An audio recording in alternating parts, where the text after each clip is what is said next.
Olá, muito boa noite. Sejam todos bem-vindos ao nosso culto distrital online, em nome das igrejas adventistas do sétimo dia de Framingham e Seekonk, no estado de Massachusetts, e Pawtucket, no estado de Rhode Island, falando desde a região da Nova Inglaterra, Estados Unidos. Juntos, mais uma vez, pela graça de Deus, na sua presença, reunidos de forma virtual, mas certamente adorando a um Deus real. Temos, nas últimas 8 semanas, juntos, estudado a respeito do conteúdo do dom de profecia revelado neste livro, O Grande Conflito.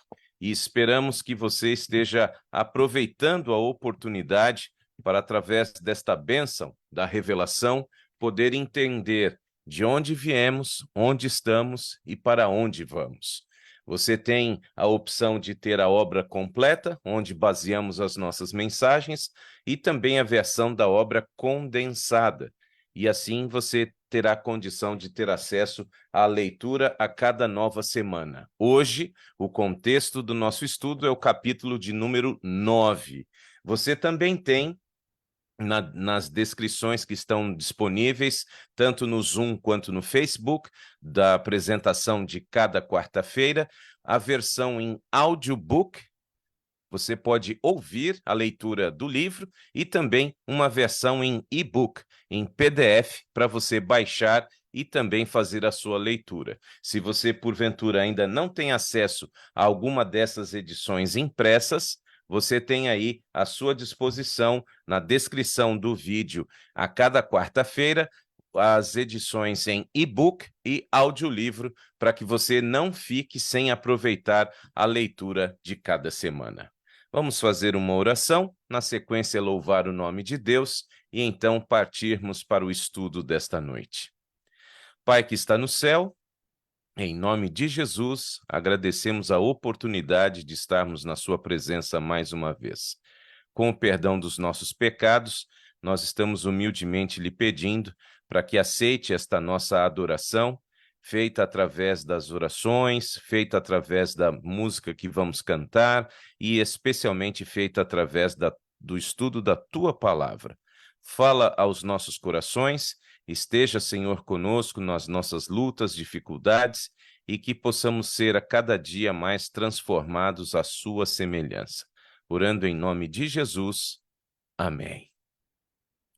Muito bem, quero convidar você a louvar o nome de Deus neste momento.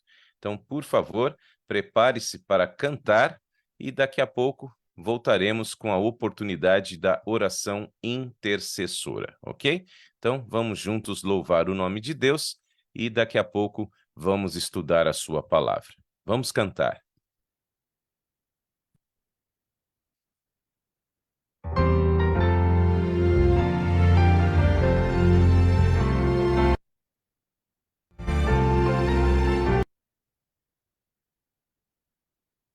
Só um instantinho para ajustarmos aqui a nossa transmissão.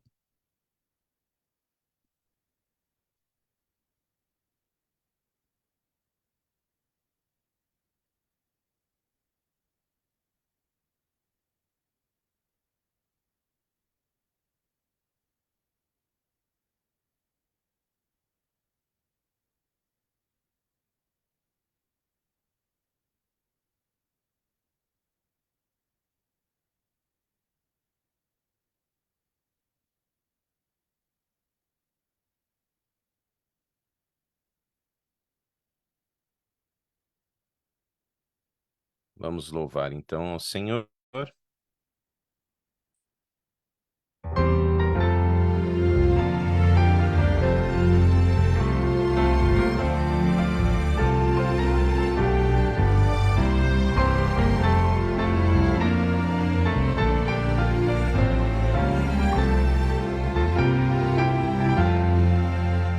Que bendita, que gloriosa luz, brilha agora em meu ser, mais intensa e bela que a do sol.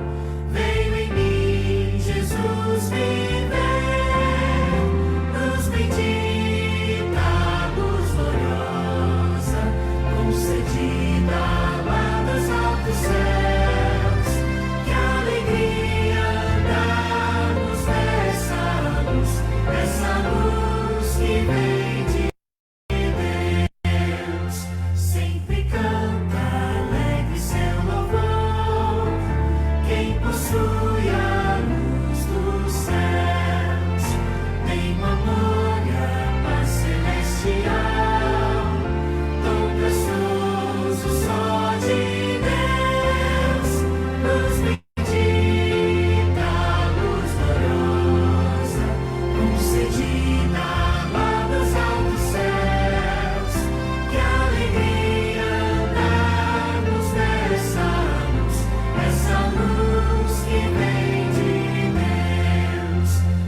Graças a Deus por esta luz que Ele nos concede, através especialmente da Sua palavra, onde juntos temos a oportunidade de estudar, de aprender e de crescermos exatamente conforme o seu desejo e a sua vontade para a nossa vida.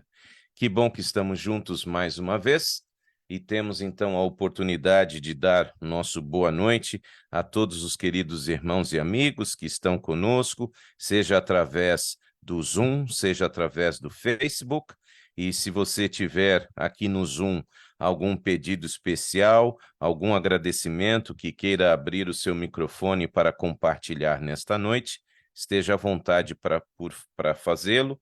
E vocês que nos acompanham pelo Face podem também anotar aí os seus pedidos, agradecimentos nos comentários do Face, que nós podemos também ler, e mesmo durante a mensagem, caso eu não leia durante o nosso culto, todas as noites, todas as transmissões, nós então fazemos a leitura desses pedidos e agradecimentos e anotamos aqui no nosso caderno de oração, que está sempre conosco. Por exemplo, aqui pela página de Siconc, dando uma boa noite para Gilda Simões e família, Valdegrácia e família, Célia Alves e família, Marcos Alexandre, que pede oração em favor da saúde da sua irmã Fátima e pela família dela. Gorete já está conosco também. Que Deus abençoe a todos e a gratidão da Valdegrácia por mais um dia. Pela página da família Primeiro Encontro, temos a Elci Estevanato, vida longa. Temos também aqui na página de Framingham a querida Fabiana. Deus esteja com você e suas filhas. Irmã Virgínia dá o seu boa noite direto de São Paulo, Brasil. E aqui pelo Zoom, Maécia, Alexandra, Celina, Dayana, Abigail, Patrícia, Saíde, Emilce, Saskia, Solange, também Viviane. Espero que o seu filho esteja melhor, Viviane. Estava aí com febre, não é? Naquele sábado. Também a questão, não é, daquela situação de um carocinho, né, que estava aí no pescoço. Então, espero que esteja melhor. Estivemos em oração por ele. E também Neuza, Beatriz, sejam todos muito bem-vindos. Esther Nascimento também está aqui pela página de Siconc. E se houver alguém que queira compartilhar algum pedido ou agradecimento nesta noite, através do microfone, poderá fazê-lo. Caso contrário, vamos ter então um momento de oração. Viviane, por favor, seja bem-vinda. Sim, pastor, quero muito agradecer, obrigada pelas orações. O David está ótimo, a cirurgia foi muito bem, graças a Deus foi rápida. Como é criança, graças a Deus não é tão melancólico, acaba para ele sendo uma alegria, né? Uma festa, tá em casa, com a família. Então está se recuperando muito bem, o nódulo foi retirado, mas vamos fazer biópsia. Eu acredito que vamos ter resposta somente na sexta, quando o médico der alta para ele. Mas foi bem, eu só tenho realmente a agradecer a Deus pela misericórdia, pelo cuidado, e porque tudo foi bem, e a gente está sempre nas mãos dele, nos confiando, nos apegando, né? Nos fazendo ser fortes, né? A cada dia. Então, tá bem, pastor. Muito obrigada pelas orações. Que Deus seja louvado. Estamos em oração pelo David e vamos pedir a Deus um diagnóstico favorável aí na biópsia na próxima sexta-feira, tá bom? Deus esteja com vocês. Obrigada, pastor. Temos também aqui a querida Gorete, lembrando que continuamos em oração pelo seu cunhado, Tom. O Tom tem um câncer na sua mão, não é? Tinha uma cirurgia marcada exatamente para o dia de hoje, mas em virtude do Covid, que ele contraiu alguns dias atrás, a cirurgia foi adiada. Neste momento, ele está indo para o hospital, está com um coágulo de sangue no peito e também numa perna. Uau! Creio que ainda há sequelas do Covid, correto, Gorete? Então, por favor, oremos pelo cunhado da nossa irmã Gorete, o esposo da nossa irmã Natália. O casal mora aqui em Massachusetts, e o Tom, então, está a caminho do hospital para a retirada de um coágulo de sangue que surgiu no seu peito e também em uma das suas pernas.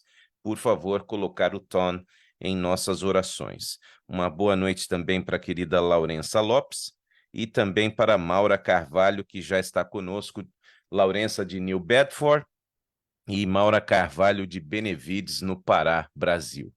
A nossa irmã Alexandra de Framingham pede que oremos pelos seus filhos, Washington e Mateus, também os seus netos e as suas noras, as noras Ellen e Ana Paula. E também pede oração pelo Rafael, para que o Espírito Santo continue intercedendo e atuando em sua vida.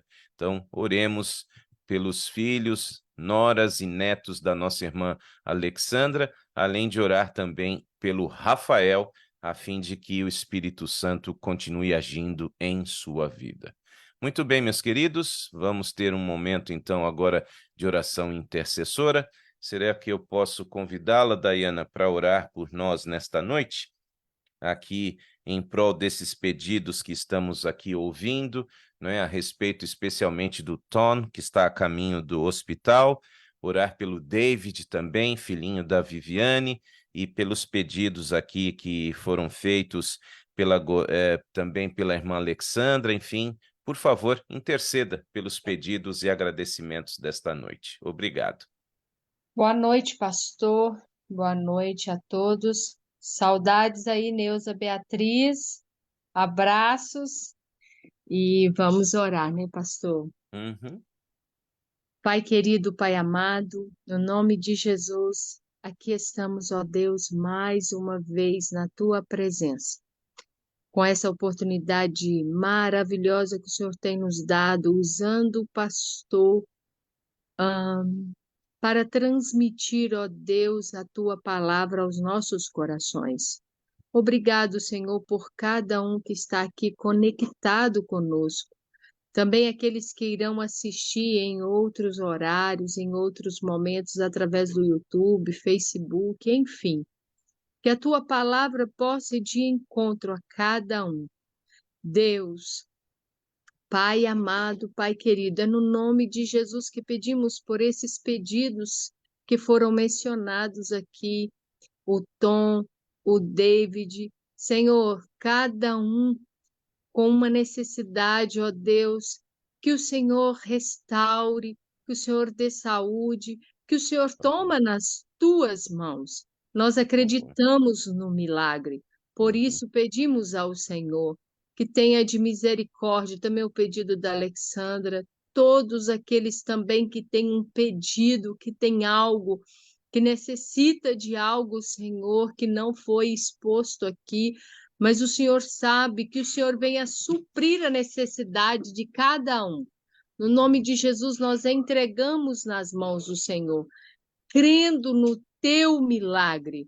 Pai querido, agora use o pastor, ó Deus.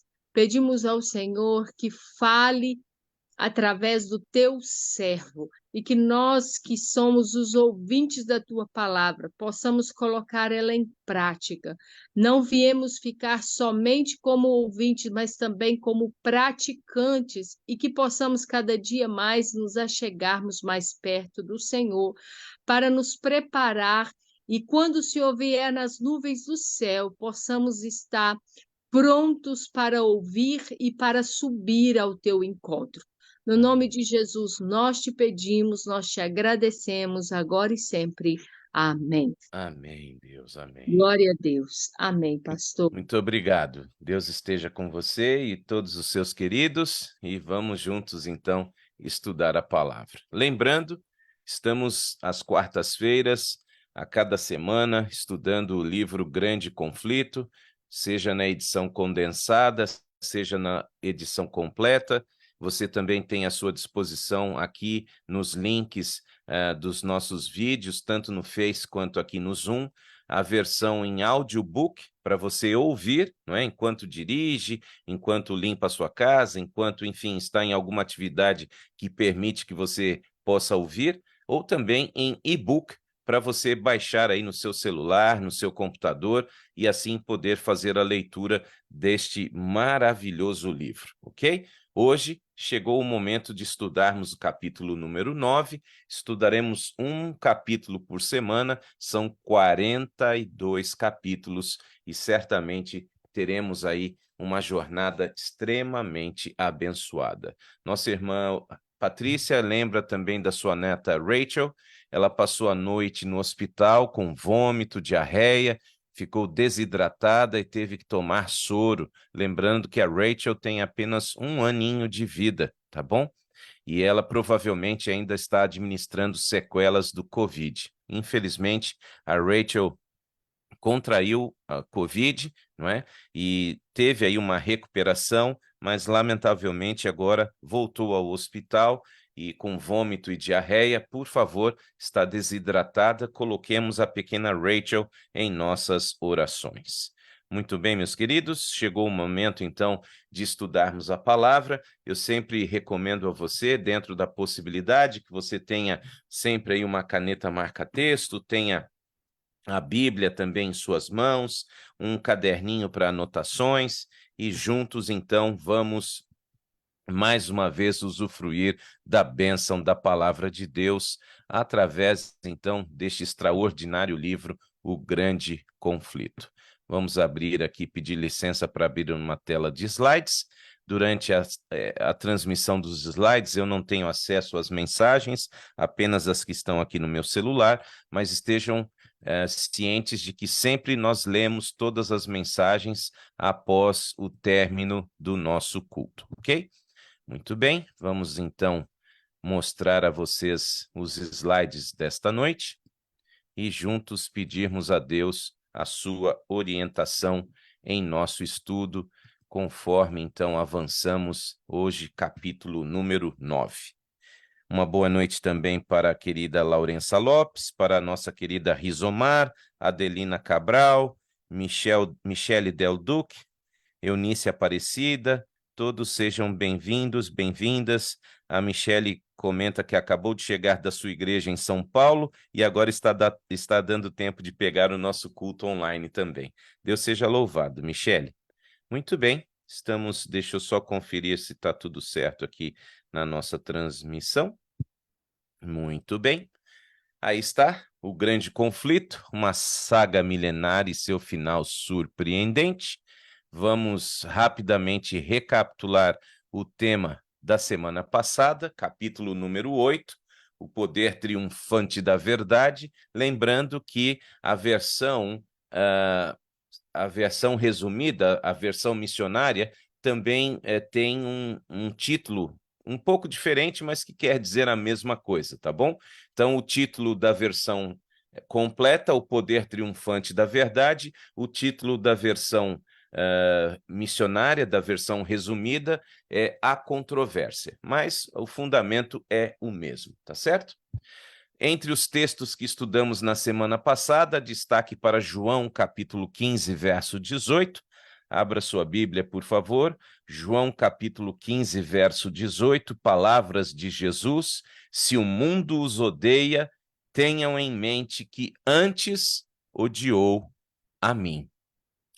Cristo falara por intermédio do testemunho de Martinho Lutero, com um poder e grandeza que na ocasião causou espanto e admiração tanto a amigos como a adversários.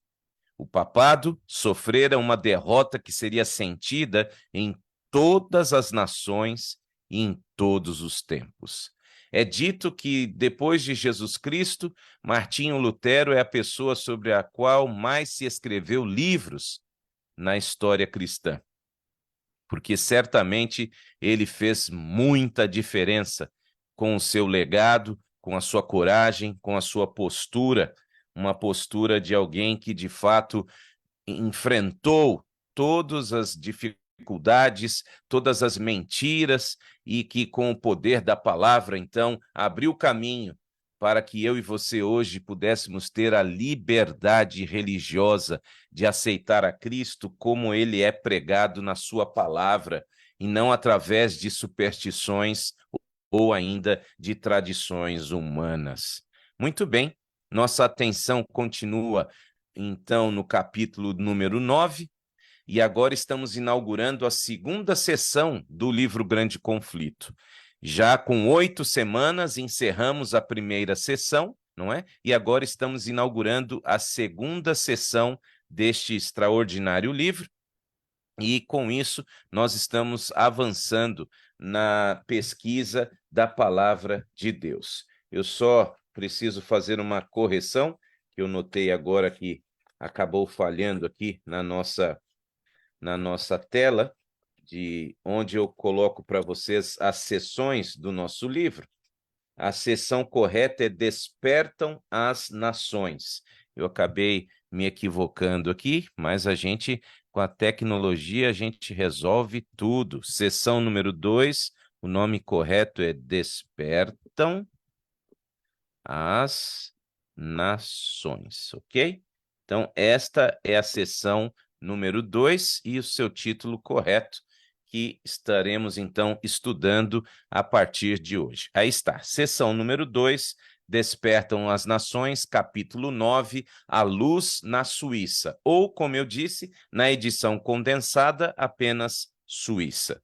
Avançando, então, para poder relembrar a nossa linha do tempo, estamos no contexto do estudo da profecia das 2.300 tardes e manhãs e estamos fazendo um recorte nesta profecia dentro das 2.300 tardes e manhãs, que correspondem a 2.300 anos. Estamos no recorte dos 1.260 dias ou anos, porque dia na profecia corresponde a ano. Portanto, nós estamos dentro dessa faixa ainda da supremacia papal durante 1.260 anos e continuamos neste capítulo 9 no contexto do século número 16.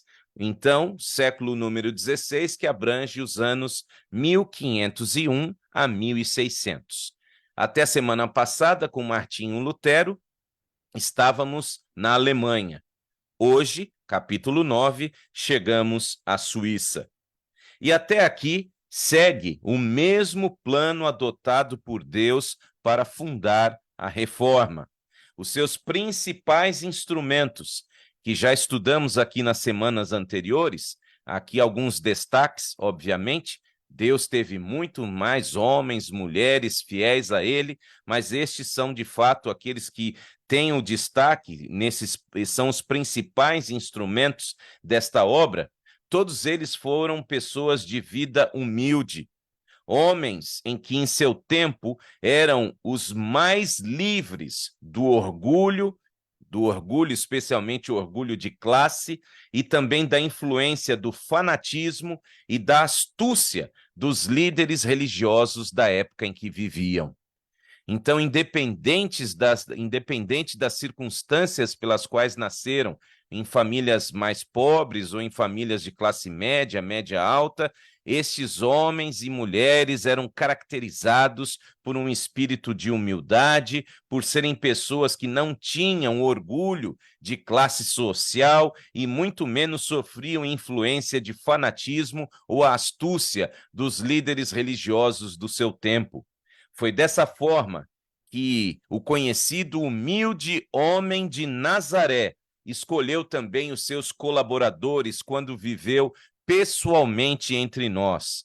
Ele, Jesus, escolheu iletrados e também esforçados pescadores da Galileia para serem os seus colaboradores. Notem, Mateus capítulo 4, leitura do verso número 19.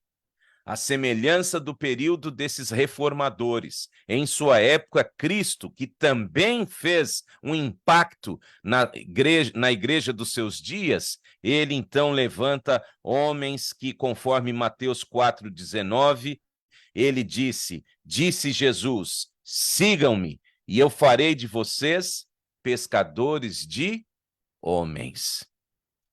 Pessoas iletradas, pessoas que trabalhavam arduamente e que agora haviam sido chamados para impactar o mundo em nome de Jesus. Aliás, queridos irmãos e amigos, na página 171, capítulo 9, na versão completa, ok? Nesta versão completa, na qual eu baseio nossas mensagens, nós encontramos esta frase que eu sugiro que você possa fazer um print desta frase, deste parágrafo. Faça aí um screenshot desta frase. É plano de Deus, Grande Conflito, página 171. É plano de Deus empregar Que tipo de pessoas, meus queridos? Que tipo de pessoas que Deus emprega? Humildes instrumentos para atingir o quê? Grandes resultados. Só aqui eu já poderia interromper e dar uma boa noite para todos vocês. Porque, sinceramente, irmãos, se não formos cristãos humildes, não somos nada. Absolutamente nada. Se não tivermos humildade para reconhecer nossa dependência de Deus, para reconhecer nossa pecaminosidade, para reconhecer que, de fato, diante de Deus não somos ninguém, e assim aprendermos também a lidar com os nossos erros e aprender a ter tolerância com o erro dos outros, não nos colocando num patamar em que podemos julgar os deslizes alheios. Irmãos, nosso cristianismo não tem resultado nenhum. O cristianismo real, ele é humilde. E é por isso que ele alcança grandes resultados. Dá para pegar a visão aí, igreja? E vocês percebem o quanto nós estamos distantes desta humildade? Num mundo tão diferente da Idade das Trevas, na qual viveram os reformadores, eu e você temos tantas oportunidades, tanta tecnologia, tanta liberdade de expressão. E mesmo assim, existem pessoas que passam 10, 20, 30, 40 anos professando uma fé cristã e que não compartilham o evangelho e não levam ninguém aos pés de Cristo. Como é possível? Como é possível que eu e você desejemos a volta de Cristo se não estamos expandindo o seu reino, ajudando outras pessoas a tomarem uma decisão ao seu lado? Temos que rever, meus queridos, nossa postura. É plano de Deus empregar humildes. E esta é uma mensagem para mim, não é para os outros. Você percebe? Quando eu enxergo que os 10 mandamentos são um espelho para a minha vida, quando eu enxergo que leis como leis de saúde são um espelho para a minha vida, e quando eu enxergo a necessidade de ter humildade na minha vida, eu não preciso ser parâmetro para ninguém e nem julgar a vida de ninguém. Eu simplesmente reconheço, Senhor, não sou nada sem Jesus. E é isso que caracterizava esses grandes homens e mulheres, especialmente nesse período da Idade das Trevas, durante os 1260 anos da supremacia papal, em que o sangue dos fiéis corria nas ruas como um rio. Tamanha a mortandade desses fiéis. Precisamos da mesma humildade, desse mesmo espírito. E foi assim que Deus levantou no passado mais um herói da fé, mais um reformador, Ulrico Zwinglio, nascido em 1484 na então Saxônia, mas também sendo um suíço, na região dos Alpes. Desde sua meninice, foi moldado para aquela que seria a sua missão futura. Exatamente por morar ali na base da grandiosa Cordilheira dos Alpes, ele estava ali sendo impressionado com o senso de grandeza, de poder e majestade de Deus, a exuberante natureza que cercava a sua vila, sendo ele filho de um pastor de ovelhas. Sempre cercado pela natureza e, através da natureza, conhecendo o poder de Deus. Aos 13 anos de idade, foi enviado para estudar em Berna, também Suíça, que naquele tempo possuía a mais conceituada escola em território suíço. Suas habilidades naturais como orador, escritor, músico e poeta chamaram a atenção dos monges dominicanos, que agora tentaram induzir o jovem Zwinglio para que entrasse também no convento, para a vida monástica. Mas o seu pai não queria que ele seguisse a vida ociosa e inútil dos monges à época, e o trouxe então de volta para sua casa. Depois de algum tempo, ele foi então para Basileia, onde pela primeira vez ouviu sobre o evangelho da livre graça de Jesus. E ouviu estas belas palavras através daquele que se tornaria o seu professor e mentor, Thomas Wittenbach. Thomas Wittenbach iluminava as mentes de seus alunos com declarações do evangelho puro de Jesus, como esta que está aí na sua tela.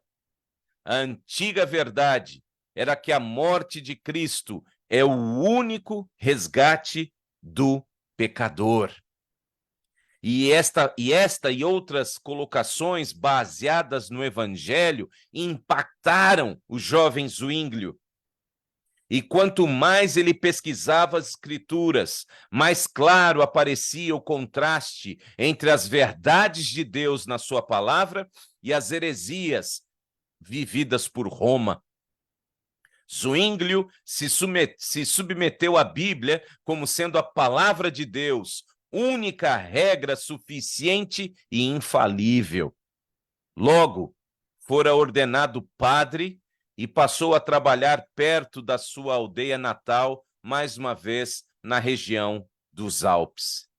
E nas suas palavras, impactado pelo legado espiritual do seu professor e mentor, Thomas Wittenbach, Zwinglio disse, entre outras frases extraordinárias: as escrituras vêm de quem, minha igreja? De quem vêm as escrituras? Elas vêm de Deus, não do homem. E mesmo aquele Deus que esclarece dará a compreender que a palavra vem de Deus. Devo deixar toda inverdade e aprender a respeito de Deus unicamente através de sua própria e simples palavra. Ora, meus queridos, um fato importante chama a nossa atenção. Zwinglio é contemporâneo de Martinho Lutero, mas eles nunca tiveram contato. O efeito extraordinário da reforma que Lutero iniciou e deixou como legado na Alemanha, Zwinglio iniciou e deixou como legado na Suíça, mas nunca eles tiveram um encontro. Queridos, o próprio Zwinglio reconhece o que fazia com que eles fossem parecidos no movimento era exatamente a doutrina de Cristo. O que Lutero pregava na Alemanha e que convertera a Alemanha, ele, Zwinglio, pregava na Suíça e convertia a Suíça, a doutrina de Cristo.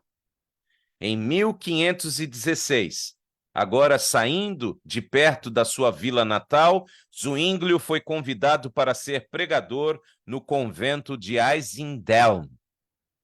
E nesse convento, ele agora estava dentro de uma cidade que sofria extrema influência de Roma. Para esse lugar, Einsiedeln, vários peregrinos migravam até esta cidade, porque, entre outras atrações, havia nesta cidade uma imagem que se dizia e que se acreditava ser operadora de milagres. Ou seja, idolatria. E é interessante porque Zwinglio, aflito do que via, aproveitou a oportunidade para proclamar àqueles escravos a libertação das superstições mediante o evangelho. Zwinglio, ali no centro destas tradições e superstições de Roma, pregava a pureza do evangelho. Seus ensinos, porém, obviamente, não foram bem aceitos por muitos daqueles ouvintes. Afinal, era mais fácil confiar a sua salvação aos padres e ao Papa do que procurar ter pureza de coração. E é interessante, meus irmãos e amigos, nós vivemos basicamente a mesma época, os mesmos desafios, a mesma circunstância. Quanto mais pura a pregação do Evangelho, maior a resistência. E nós iremos caminhando cada vez mais para um isolamento. Hoje, alguns se dizem conservadores, enquanto acusam outros de serem liberais. Mas pasmem, aqueles que de fato vivem o Evangelho não vão ser chamados nem de conservadores e nem de liberais. A cada passo que avançamos para o fim deste mundo, a palavra de Deus vai nos fazer ser conhecidos como fundamentalistas, ou seja, pessoas que de fato não merecem nenhum tipo de crédito e nenhum tipo de tolerância. Você está preparado para isso? Foi isso que Zwinglio e os reformadores vivenciaram em seus dias ao denunciar as heresias que eram encaradas como crenças cristãs. Portanto, ao mesmo tempo em que muitas pessoas passaram a rejeitar a verdade do Evangelho, outra classe estava recebendo com alegria as novas da redenção através de Cristo. E a verdade era assim levada de aldeia em aldeia, de cidade em cidade, e o número de peregrinos que frequentavam ali Ausenden, eles foram diminuindo progressivamente à medida que o Evangelho era pregado. Ali como antes, realmente houve uma mudança operada pela pregação do puro Evangelho. A essa altura, depois de servir por 3 anos em Eisendeln, finalmente Zwinglio foi transferido e chamado para ser pregador na Catedral de Zurique. Mas as autoridades eclesiásticas estavam monitorando as suas ideias. Apesar de ele não sofrer nenhum tipo de intervenção, ele já estava no radar de Roma, em virtude das suas pregações reformistas. Ali, como antes, em Eisendeln, ou qualquer período antes do seu ministério, em Zurique, ele apresentava a palavra de Deus como a única autoridade infalível e a morte de Cristo como sendo o único sacrifício completo. Já se havia despertado tanto interesse nas verdades da Bíblia que ele ensinava, que o povo vinha em grande número para ouvir a sua pregação dentro desta catedral. Em Zurique, Zwinglio pregava zelosamente contra os vendedores de perdão, isso mesmo, as indulgências que ainda continuavam a ser vendidas para o perdão dos pecados. E Zwinglio combatia esta venda, que era uma blasfêmia, e a oposição começou a surgir. E ele começou a ser atacado, xingado, e mentiras a seu respeito, mas ele suportou tudo com paciência. Aliás, paciência é uma das virtudes que eu e você devemos ter, uma vez que sejamos confrontados com mentiras que sejam ditas a nosso respeito em nome de Jesus. Bem-aventurados sois vós quando disserem todo mal contra vocês pelo meu nome, pela minha causa. Zwinglio não perdeu a sua paciência, apesar das mentiras e dos ataques. Finalmente, chegamos a 1519, e a peste bubônica, também conhecida como Grande Morte ou Peste Negra, em virtude das manchas escuras que surgiam nos corpos dos seus afetados, esta peste que começou lá no século XIV, em 1519, no século XVI, ainda estava sendo muito forte, especialmente na Suíça. uma peste causada por uma bactéria que era transmitida por uma pulga presente especialmente nos ratos. E como a Idade Média, entre outras características, era um período em que pouca higiene existia, havia muita ignorância entre as pessoas, e a ignorância gera, entre outras coisas, a falta de higiene. E a falta de higiene contribuiu para que a Suíça, então, fosse agora alvo desta peste bubônica. E o próprio Zwinglio esteve a ponto de morrer ao ficar doente, ao ser atingido por esta doença. Ele quase morreu. Mas ao se restabelecer, ele passou a pregar o evangelho de Jesus ainda com mais vigor. E, na realidade, esta peste bubônica na Suíça contribuiu para que a reforma pudesse avançar de maneira mais rápida, porque as pessoas, diante da morte, só encontravam firme fundamento para a sua fé na pureza do evangelho. E a reforma, com esta peste, ganhou maior crescimento. A catedral de Zurique, onde ele pregava, já não tinha espaço, porque multidões vinham de todos os lugares para ouvi-lo. E agora, o chamado ensinador de heresias tinha de ser reduzido ao silêncio.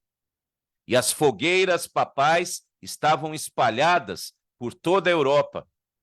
E agora estava chegando a vez de Zwinglio passar por esta experiência também. Antes disso, foram enviados 3 delegados do Concílio de Constanza. Lembra? Já estudamos sobre este concílio, um concílio que, inclusive, condenou à fogueira figuras como João Hus e Jerônimo. Pois é, este concílio, ele também agora enviou 3 delegados até Zurique para conversar e ali indagar e acusar Zwinglio. E sabem qual foi o resultado deste encontro entre os 3 delegados de Roma e Zwinglio? Um dos delegados enviados pelo Papa converteu-se à reforma. Esse foi o resultado. O conselho, então, da cidade recusou-se a agir contra Zwinglio e Roma preparou um novo ataque. E a reforma, implantada agora em Zurique, eliminou vícios, superstições e passou a promover ordem e harmonia.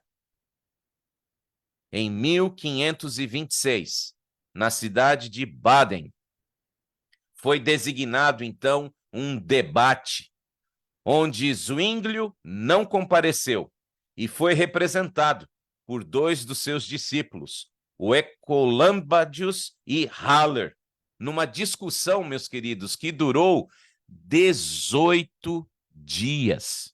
Exatamente. Um debate teológico que durou 18 dias.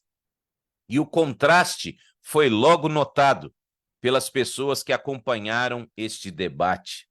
O raciocínio calmo, claro, daquele reformador, o Ecolampadius, ele tinha uma postura muito tranquila, baseada na palavra, e apresentava os seus argumentos de maneira gentil e modesta. Em contrapartida, o representante papal, chamado de Dr. Eck, era conhecido como o campeão de Roma. Mas, diante da postura modesta e da firmeza do seu debatedor, os historiadores registram que ele passava a gritar insultos e blasfêmias. E a sua postura, obviamente, fez com que o seu argumento fosse derrotado. A contenda, como eu disse, resultou, após 18 dias, num impulso tremendo para a causa protestante. E não muito tempo depois, cidades importantes da Suíça, como Berna e Basileia, se declararam a favor da reforma. Irmãos e amigos, olhando mais este capítulo da história, Será que estamos prontos a louvar a Deus pela luz que Ele nos concede? Palavras de Jesus, por favor, abra sua Bíblia, Evangelho conforme João, capítulo 15, versos 35 e 36. Abra, por favor, a sua Bíblia no Evangelho conforme João 12, 35 e 36. Disse-lhes então Jesus: por mais um pouco de tempo, a luz estará entre vocês. Andem enquanto vocês têm a luz, para que as trevas não os surpreendam, pois aquele que anda nas trevas não sabe para onde está indo. Estou lendo na Nova Versão Internacional. Verso 36. Creiam na luz enquanto vocês a têm, para que se tornem filhos da luz. E terminando de falar isso, ocultou-se deles. Irmãos e amigos, certamente eu e você devemos louvar o nome de Jesus, porque ainda temos luz. Ainda temos o Espírito Santo a nos guiar através da sua palavra, a fim de que possamos entendê-la, aceitar as suas verdades e praticá-las. Então, em nome de Jesus, olhemos para o exemplo desses homens e mulheres fiéis ao Senhor e tomemos a decisão de realmente viver esta maravilhosa luz em nossa vida, além de partilhá-la com as pessoas ao nosso redor. Nosso mundo está em trevas. Em trevas. E é por isso que é necessário que eu e você sejamos a cada dia mais humildes. Quanto maior o conhecimento da palavra, maior deve ser a nossa humildade, a fim de que nossa vida seja um argumento vivo para que as pessoas que estão em trevas possam enxergar: é possível. É possível. Irmãos, não é necessário muito esforço para que os milagres aconteçam. É necessário apenas que nós sejamos sensíveis às oportunidades de compartilhar a luz de Deus. A mesma luz que brilhou na Suíça no século XVI e que contribuiu para que igrejas reformadas surgissem às dezenas naquele lugar, é a luz que hoje, ampliada, nos ajuda a chegar ao porto seguro, à volta de Jesus. Mas lembrem-se das características daqueles homens e mulheres usados de forma milagrosa e poderosa por Deus: humildade, senso de pecado, disposição de ser abençoado, abençoada por Deus para fazer o seu trabalho. Lembrem-se, a frase que me chamou muito a atenção neste capítulo, página 171 da edição completa. É plano de Deus empregar humildes instrumentos para atingir grandes resultados. Deus pode contar com você? Porque certamente ele tem grandes resultados a colher, mas ele está dando a chance para que eu e você possamos ser colaboradores neste milagre. Vamos aceitar? Pai nosso que está no céu, em nome de Jesus, perdoa, Senhor, a multidão dos nossos pecados,